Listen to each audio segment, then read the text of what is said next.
E muito provavelmente os próximos investimentos que eu vou estar fazendo é nos fundos imobiliários, tá? E basicamente por que eu vou estar investindo nos fundos imobiliários?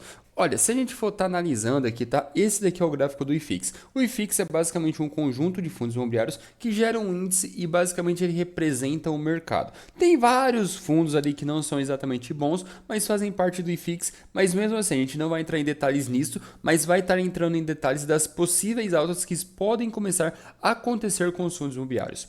Basicamente, tá? Hoje ele está com cerca de 3.400 pontos, tá?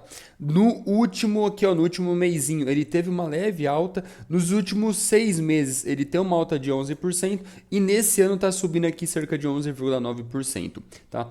Então é assim, no geral, esse ano os fundos imobiliários já começaram a subir.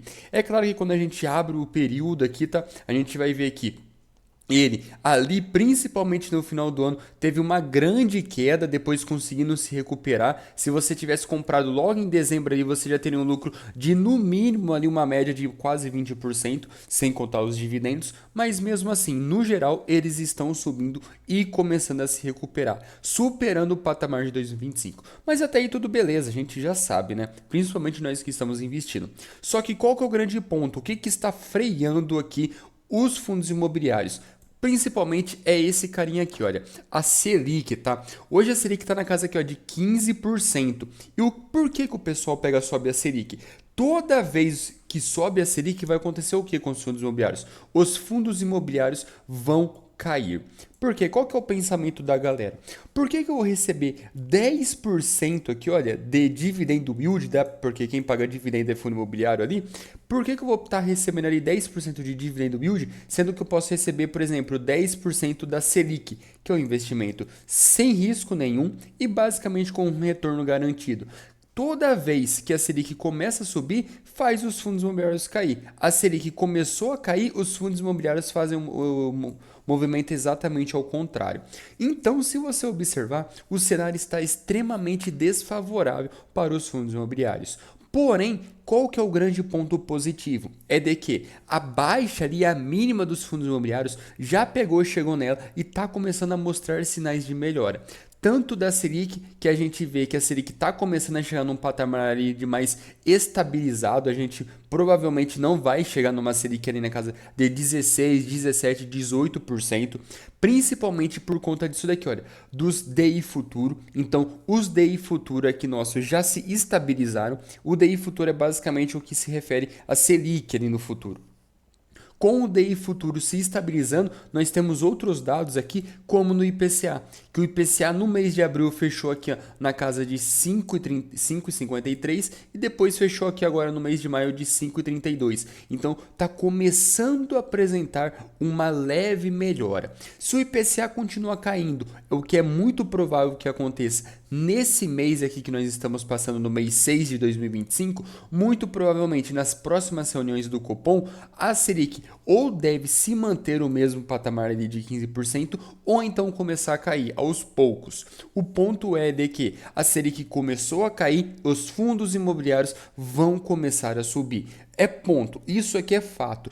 Toda vez que a Selic sobe ali, fundo imobiliário cai. Selic caiu, fundo imobiliário sobe. Cara, é quase que lei. Pode começar a reparar que você vai conseguir perceber isso daí de uma maneira bem fácil. O ponto também aqui que nós temos que levar em consideração é de que o pior momento ali na teoria nós já passamos pelos fundos imobiliários. Então, onde aqui você consegue ver as NTNB do futuro ali pagando ali cerca de IPCA aqui, por exemplo, olha, mais 6, mais 7% que nem a gente já viu, tem fundo imobiliário com bônus aqui de IPCA mais 9, IPCA mais 11. Então, tudo isso aqui nos fundos imobiliários está começando a se refletir e os fundos imobiliários estão ficando extremamente fortes. É claro que nós estamos começando a comprar nesse momento agora, porque ele ainda não decolou. Por quê? Você vai estar comprando um fundo imobiliário daqui quando ele se valorizar 10, 15, 20%? Não, esse não é o nosso intuito. A gente quer começar a comprar ele de uma maneira mais forte, de uma maneira mais relevante, antes dele começar a decolar. Porque depois que os fundos imobiliários começam a decolar, que eles ficam muito mais caros do valor que está, o seu prêmio aqui, ó, que é IPCA mais 9, IPCA mais 10, IPCA mais 11, principalmente no valor que está sendo negociado hoje, vai diminuir. com o valor do seu prêmio diminuindo, já não começa a ficar tão interessante assim a gente estar aportando loucamente nos fundos imobiliários. Então é por isso que muito provavelmente aqui nos próximos meses estaremos aportando nos fundos imobiliários. É claro que também tem a parte ali das ações, que quando a Selic diminuir ali, muito provavelmente as ações comecem a subir de uma maneira um pouco mais forte ali também. Isso sim vai acontecer. No geral, a Selic em baixo é muito bom para os investimentos. É ruim para quem tem renda fixa, mas renda variável vai acabar gostando muito disso. É claro que a Selic dificilmente vai acabar caindo assim de uma maneira tão rápida. Porém, a gente já pode começar a se posicionar no momento onde ela está começando a se apresentar o que? Uma estabilidade, tá? Porque depois que ela fica estável ali, ó, estabilidade. Nossa senhora, vocês entenderam, né? O que acontece? Depois que ela pega, fica estável, a tendência dela é começar a decair. E depois que ela decair para um nível mínimo, depois começa a subir. Então, geralmente é isso que acontece. Sobe, estabiliza um pouquinho, depois cai por um longo período, depois estabiliza um pouquinho, sobe. É basicamente sempre isso que acontece nos ciclos do mercado, que nem o pessoal fala aí pra gente. Tanto que, quando a gente olha para o IFIX ali, olha, depois da pandemia ali, ó, para o ano de 2024, você vê que em 2022 se manteve estável, depois de 2023 subiu, depois caiu, teve uma alta, melhor ainda, depois caiu, depois subiu de novo e estabilizou, caiu bastante, depois subiu de novo e muito provavelmente vai acabar ultrapassando ali os valores históricos ali em relação a 2024. Muito provavelmente que isso aconteça. Sei que também temos o pontos ali da tributação dos fundos imobiliários, porém isso ainda não aconteceu e em algum momento ou outro vai acabar acontecendo. Só que se isso acontecer, aí muita coisa vai acabar mudando e nós vamos falando disso no futuro, tá?